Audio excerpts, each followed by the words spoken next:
Welcome to the Genius Factory. Enjoy the video. You begin by preparing the environment so commands behave predictably.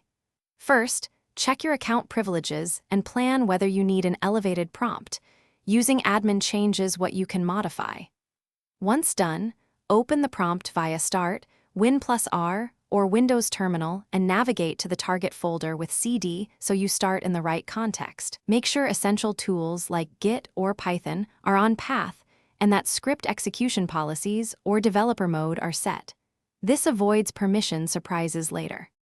You now build the workflow, change directories, list files, and use tab completion to reduce typos.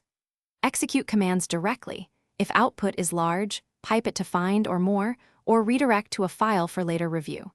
Pay attention to exit codes and check %error level % to know if a step failed. When running scripts, invoke the interpreter explicitly if needed and set environment variables for that session.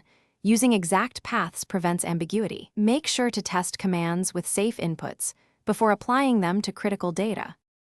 You finish by saving any important output and closing the session cleanly. Redirect logs to files so you can audit what happened. Before wrapping up, rerun any failing steps with elevated privileges if you hit permission errors, and confirm path and file associations are correct.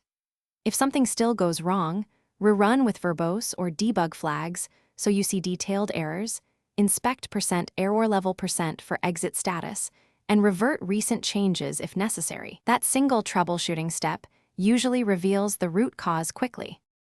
Thanks for watching. If you found this helpful, don't forget to like and subscribe.